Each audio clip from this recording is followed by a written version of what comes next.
Hello, my name is Marina Kim and you're watching the news from Kazakhstan. Deceived interest holders of residential estates Yelimay and Champs-Élysées demand the Almaty regional administration to solve the issue with the estates transfer to the state ownership for the completion of their construction. In case the demand will not be met within 10 days, people intend to organize protest actions. We say no to the criminal syndicate of Kazakhstan Engineering and we say yes to the state. Interest holders of residential complexes Yelimay and Champs-Élysées threatened protest actions being dissatisfied with the inaction of the authorities. Back in March, the regional administration had to accept the transfer of ownership of the assets belonging to the company Kazakhstan Engineering. The authorized entity of the regional council, the company JTSU Jana Kurylis, expressed an interest to complete the construction. The company wants to benefit at someone else's expense, refusing to pass its assets to the state, because there is a profitable economic interest here. According to interest holders, the regional administration disassociated itself with the problems, although one of its purposes is to protect the citizens' interests. I will definitely deal with this, although it is not my priority. My colleague Bolat Takenov is working with the situation, always attending meetings with interest holders. In fact, he met with them just 2 days ago.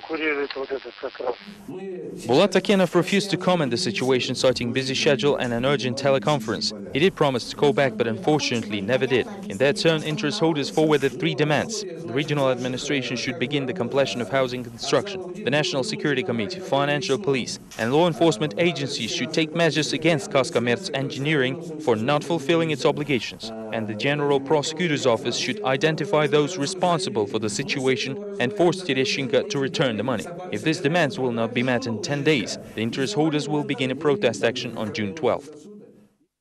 On Wednesday, the inaction of the authorities led to another protest of interest holders, this time in Astana. People threatened mass hunger strikes as well as regular pickets and rallies in the beginning of every month. Cheated interest holders have repeatedly expressed their dissatisfaction with the government. People are outraged by decision of the cabinet, according to which only one apartment can be obtained by one person. Desperate interest holders say that these actions of ministers force them to take extreme measures, like a hunger strike planned for the end of the month, when the summit of foreign ministers will be opened in Astana. The protest will last until the end of the year. The action will continue starting June 22nd and until December. We are ready for extreme measures like hunger strikes, and if the government does not react, we will have to climb tower cranes. Activists of the unregistered party Alga, who have openly stated their disagreement with granting President Nazarbayev the title of the leader of the nation, have become targets of a real police hunt. This assertion is made in the party's recent statement, which also says that the closer the country gets to the president's 70th anniversary, the lower it falls in violating the rights and freedoms of its citizens. We, the representatives of tens of thousands members of the People's Party Alga, which is denied the official registration for already 9 years by the cowardly, insincere and corrupted authorities of Kazakhstan, declare our deep contempt to those who disgrace the country and people of Kazakhstan by their insane worshipping. We express our complete opposition to the illegal and unethical police and judicial tyranny, which serves not to the people, but those who rob, deceive and humiliate this nation. The deputy chairman of Alga's coordination committee, Mikhail Sizov, commented on the statement of the unregistered party. He noted that the prosecution of activists is continued for already several years, but the law enforcement agencies are expected to boost their efforts in current environment. About 2 weeks ago, I was in the administrative court where I was fined 10 minimum salaries for the alleged active participation in the May Day demonstration, despite the fact that I am the chief editor of the newspaper Alga. Thus, I conducted my professional duties there. The hard talks with prosecutors and employees of the Internal Affairs Department occur every time we become active. Our every attempt at being proactive leads to confrontations like that. Russian human rights activists believe the last statement of the party Alga is a desperate measure. Members of the public movement for human rights say that Kazakh authorities actually force citizens of the countries to take part in protest actions by not registering their unions.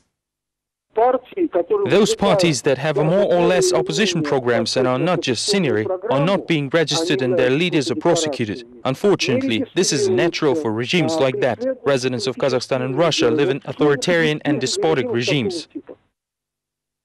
From political freedom to the freedom of speech, the scheduled hearing on the illegal blocking of websites did not take place as the defendant's representative never showed up for the trial. The Al-Malik District Court promised to send a notification to the Information and Communications Ministry and review the lawsuit of the journalist Yevgenia Plahina within 2 weeks, even in the absence of the second party.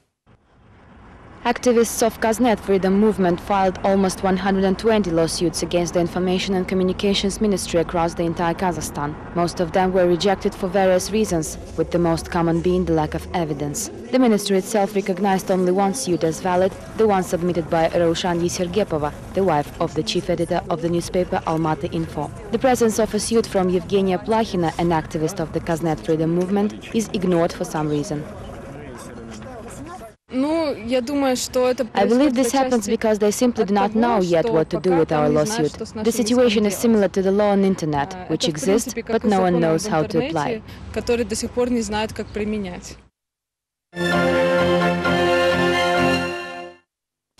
Prisoners of the correctional facility AK-159/6 in the Karaganda region of the country announced a hunger strike, reports human rights activist Vadim Kuramshin. According to his sources, the protest was joined by several dozen people. Kuramshin said that the protest was caused by the ill treatment of prisoners by the administration, including the incident with beating of the convicted Yevgeny Karaush, who accused the guard in assault. The beating was filmed on the mobile phone camera and appeared on the internet on Tuesday. After being beaten, Karaush was placed in a solitary cell and he will be soon moved to a worse correctional institution. Tomorrow, together with his mother, we plan a press conference in Astana. She believes it is her son on the video. Meanwhile, law enforcement agents are trying to prevent me from returning to the colony. At the same time, the director of Karaganda's Human Rights Bureau, Yuri Gusakov, says he visited the colony and did not notice any mass hunger strikes or signs of beatings on Karaush's body. According to Gusakov, it was another person beaten in the video. The human rights defender called the actions of convicts a provocation aimed at destabilization of the situation in country's prisons. Lies do not require any comments. Convict Karaush has no abrasions or signs of beating. As for the mass hunger strike, I visited the prison AK-159. The situation in Petropavlovsk is being followed in other regions of the country as well. Karaganda's public activist Andrei Tsukanov worries that his planned press conference in Astana can be disrupted, while the situation in the prison is indeed critical. The public activist reported that prisoners from Karaganda colony called him and said they demand an objective investigation, claiming their written complaints never leave the prison. At the same time, the Correctional System Committee refutes the information, saying there is no hunger strike. Andrei Tsukanov believes the authorities are trying to cover up the matter. довольно-таки большой процент граждан, которые побывали за колючей проволокой. I have communicated with a quite big number of ex-convicts, and all of them said the situation is not surprising. Something always happens in prisons. It is not an emergency, but rather something common. Kazakh law enforcement agencies intend to extradite from Turkey the former head of the Anti-Drugs Committee Askar Singaliyev. In his turn, the official gives disclose all interviews to the press. Kazakh Interior Ministry intends to extradite Askar Isagaliyev, arrested on January 9th and currently held in Antalya's jail. In his turn, the former head of the Anti-Drugs Committee says it is not in the interests of the ministry's senior officials to allow his presence in Kazakhstan. Isagaliyev also accuses them in prejudice, claiming his case should be investigated by the National Security Committee or Financial Police. Extradition documents have been sent through the General Prosecutor's Office of Kazakhstan and Turkish Justice Ministry. Thus, the Turkish authorities are currently deciding on the matter. Interestingly, Turkey became the real asylum for Kazakh officials accused of corruption. According to some sources, the former head of the statistics agency, Anara Mishimbayeva, currently on the run from Kazakh authorities, is also in the country.